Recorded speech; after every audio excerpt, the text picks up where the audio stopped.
টংলাত railway level ক্ৰছিঙৰ দাবীত ৰাজ্যৰ প্ৰতিবাদ।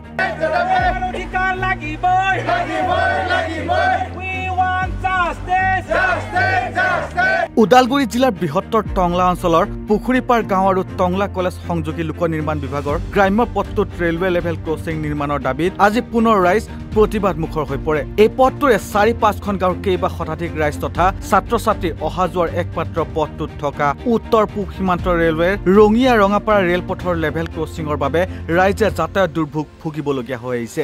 এই লেভেল ক্ৰছিঙত ৰেলগেট নথকাত টংলা নগৰলৈ অহা যোৱা কৰা আৰু টংলা মহাবিদ্যালয়কে ধৰি কেইবাখন বিদ্যালয়ৰ ছাত্ৰ ছাত্ৰীয়ে বিপদজনকভাৱে যাতায়াত অব্যাহত ৰাখিছে।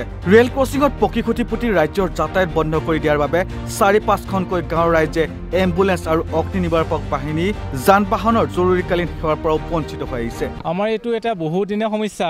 এটা আমাৰ ইয়াতে আগত মেইন এটা লেভেল ক্ৰছিং গেট এটা খুব প্ৰয়োজনীয় হৈ আছে আৰু বিশেষকৈ এইটো হৈছে এটা PWD ৰাস্তা আৰু ইয়াৰ পৰা এই ৰাস্তাটো আমি ৫-৬খন গাঁৱত তাৰমানে সাঙুৰ খাই আছে আৰু ইফালেদি আমাৰ টংলা কলেজ, অংগনবাদী কেন্দ্ৰ, LP স্কুল, ME স্কুল, হাই স্কুল গোটেইখিনি শিক্ষা অনুষ্ঠান, লগতে আপোনালোকে দেখা পাব UN একাডেমি জুনিয়ৰ কলেজো আছে। গোটেইখিনি শিক্ষা অনুষ্ঠান থকাৰ সত্ত্বেও তাৰমানে আমাক আজিলৈকে এই গেটটো আমাক লেভেল ক্ৰছিং যিটো সেইটো আমাৰ এতিয়ালৈকে প্ৰদান কৰা নাই। আৰু এইটো আমি যেতিয়ালৈকে MG চলি আছিল, MG চলি থকাৰ সময়ৰ পৰা আমি দাবী জনাই আছিলোঁ, কিন্তু যেতিয়া BG লাইন আৰম্ভ হ'ল তেতিয়া আমি এই আন্দোলনটো আমাৰ তীব্ৰতৰ কৰিছোঁ আৰু 2011 চনৰ পৰা আমি অফিচিয়েলি এই ৰঙিয়া, গুৱাহাটী, মালিগাঁৱৰ হেড অফিচ, লগতে আমাৰ যেতিয়া এই কংগ্ৰেছৰ দিনত মল্লিকাৰ্জুন খৰগে এই ৰেলৱে মিনিষ্টাৰ আছিল তেওঁলোকক আমি পঠাইছোঁ। তেখেতৰ অফিচৰ ফালৰ পৰা আমাৰ ৰিপ্লাই আহিছিলে যেতিয়া আমি শান্তি কুজুৰ এই বিধানৰ একেবাৰ আছিল MP আছিলে তেখেতৰ থৈ দি। আৰু তাৰপিছত 2014 চনৰ আমাৰ মঙলদৈ লোকসভা সমষ্টিৰ MP মাননীয় দিলীপ শইকীয়া ছাৰ তেখেতৰ থৈ দিও পঠাইছোঁ আমি। এনেকৈ চেণ্ট্ৰেলো লাগি থকা হৈছে, কিন্তু এতিয়ালৈকে কোনো সুফল পোৱা নাই। কিন্তু তাৰ কিবা এটা ভাল পদক্ষেপ লোৱাৰ পৰিৱৰ্তে ৰেলৱে ডিপাৰ্টমেণ্টে বাৰে বাৰে আমাক আহি পেলাই লেভেল ক্ৰছিং যিটো আছে সেইটো বন্ধ কৰিব খোজে, যিটো আমাৰ একমাত্ৰ যাতায়াতৰ ব্যৱস্থা আৰু কোনো বিকল্প ব্যৱস্থা নাই। তেওঁলোকে কি কাৰণত এনেকুৱা বাৰে বাৰে আমাৰ হাৰাশাস্তি দি আছে সেইটো আমি ধৰিব পৰা নাই। কিন্তু আমাৰ আৱেগ অনুভূতি একো বুজি পোৱা নাই, আমাৰ কষ্ট একো বুজি পোৱা নাই। এদিনাখনতো এবাৰ ৰাতি 12টা বজাত আহি পেলাই তেওঁলোকে JCB লৈ আহি ডাঙৰ এটা ফ'ৰ্চ লৈ আহি ৰঙিয়াৰ পৰা ইয়াত বন্ধ কৰিব আহিছিল। তেতিয়া আমি গাঁৱৰ মানুহবিলাক ভাগ্যক্ৰমে গম পালোঁ, উঠি আহি গোটেইখিনি আমি প্ৰটেষ্ট কৰিলোঁ। তেতিয়া তেওঁলোকে যাবলৈ বাধ্য হৈছিল, মেজিষ্ট্ৰেট লৈ আহিছিল আনকি। কিন্তু তেনেকুৱা বাৰে বাৰে তাৰমানে আমাৰ এটা শংকাত ভুগি আছোঁ। আমি টোপনিও ৰাতি ভালকৈ নাপাওঁ যে কেতিয়াবা আকৌ আহে নেকি ৰাতি, তেনেকুৱা এটা এই হঠাতে খুটি পুতি থৈ যাব নেকি সেনেকুৱা ভাবিছে। আমি একেবাৰে তাৰমানে শংকাত ভুগি আছোঁ এইটো কাৰণে। এতিয়া আজিও তেওঁলোকে এই ৰেলগেটটো আমাৰ এইটো বন্ধ কৰিব আহিছে। কি ক'ম আৰু এতিয়া এনেকৈ আমি প্ৰত্যেক এই স্কুলৰ ষ্টুডেণ্টবিলাক আহি আছে, গাঁৱৰ মহিলা পুৰুষ শিশু গোটেইখিনিয়ে ওলাই আহিছে প্ৰটেষ্ট কৰিবৰ কাৰণে। আৰু যেতিয়ালৈকে নহয় তেতিয়ালৈকে আমি এনেকৈ লাগিয়ে থাকিম আৰু, কাৰণ আমাৰ এইটোৱে একমাত্ৰ যাতায়াত ব্যৱস্থা।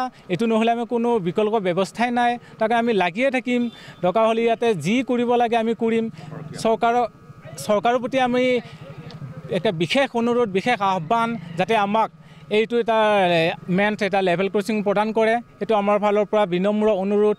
আৰু আমি মুখ্যমন্ত্ৰীলৈও ইতিমধ্যে পঠাইছিলোঁ, আমি তেওঁলোক মেইল কৰিছোঁ, তেওঁলোকৰ পত্ৰ গোটেইখিনি ফাইল আছে, ফাইল বনাইছিলোঁ, আমি দেখা পাব এই ফাইলবিলাক তেখেতলৈ পঠাইছিলোঁ। তেখেতে কৈছে আমি বিচাৰ কৰিম, আমি চাম ব্যৱস্থাটো, কিন্তু এতিয়ালৈকে কোনো ধৰণৰ দেখোন সুফল পোৱা নাই।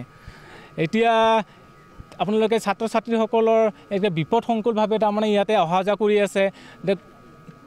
ভগৱানে নকৰক কেতিয়াবা যদি এটা এক্সিডেণ্ট হৈ যায় সেইটো ৰিস্ক কোনে ল'ব?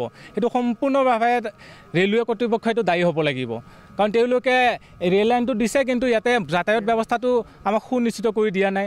এটা লেভেল ক্ৰছিংটো যিটো দৰকাৰ হৈছে সেইটো দিয়া নাই, য'ত দিব লাগে ত'ত দিয়া নাই। আপোনালোকে এটা চালে গম পাব, ছাৰ্ভে কৰি চালে গম পাব, য'ত মানুহ এজন তাৰমানে খুব বেছি এদিনত 10-20জন মানুহ অহা যোৱা কৰে, এখন গাড়ী পাৰ নহয়, তেনেকুৱা এখন ঠাইত তেওঁলোকে লেভেল ক্ৰছিং দিছে।